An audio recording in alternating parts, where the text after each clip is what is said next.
प्रिय बंधूंनो, आज पवित्र त्रैक्याचा सण 26 मे 2024 आणि आजच्या ह्या दिवशी आपण पवित्र त्रैक्याला धन्यवाद देऊन त्याचे आभार मानतो आणि त्याची स्तुती गौरव करतो।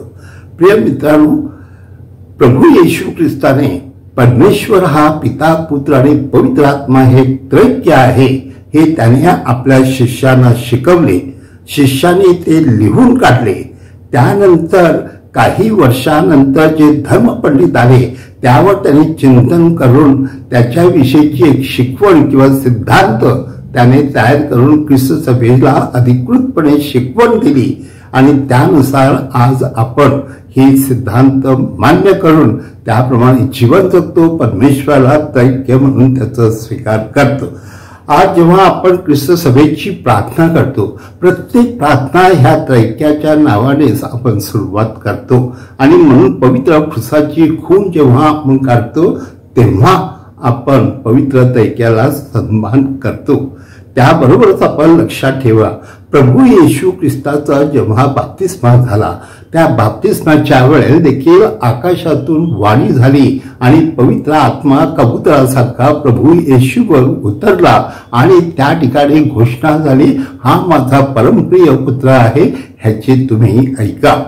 प्रिय मित्रांनो, ज्या वेळेला आपण सगळे 7 संस्कार स्वीकारतो त्या 7 संस्काराच्या वेळेस देखील आपल्या प्रत्येकाच्या जीवनामध्ये पवित्र त्रैक्याद्वारे आपल्याला हात ठेवून हा पवित्र आत्मा आणि प्रभू येशू ख्रिस्त दिला जातो आणि त्यामुळे पवित्र त्रैक्याशिवाय आपले कोणतेही संस्कार पूर्ण होत नाहीत।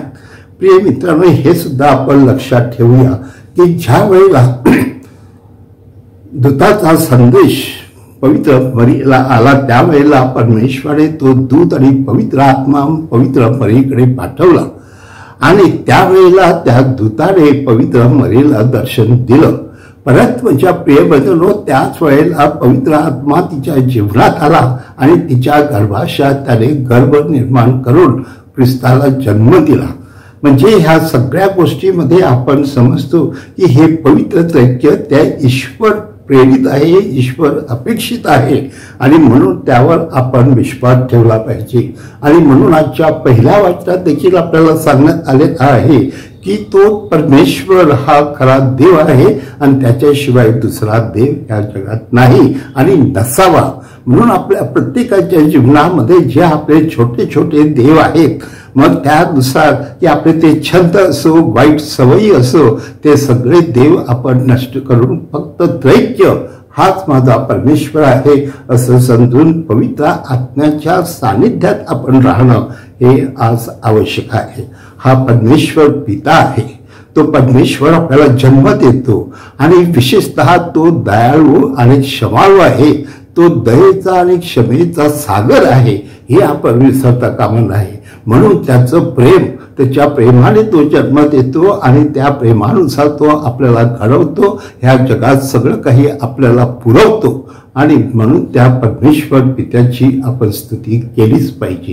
प्रिय बंधूंनो, प्रभू येशू ख्रिस्त हा आपला तारणारा आहे आणि त्याने आपल्यासाठी आपल्या पापातून आपली मुक्ती व्हावी म्हणून त्याने आपला प्राण त्या काल्वारीच्या खुर्सावर दिला आणि त्याद्वारे आपल्या सर्वांना काही धडा शिकवलेला आहे की आपण देखील आपल्या स्वतःचं आणि इतरांचं तारण करावं। ज्यासाठी प्रत्येक माणसाला कदाचित काल्वारीच्या खुर्सावर मरावे लागेल, परंतु ते कार्य आपण करणे हीच आपली श्रद्धा आहे।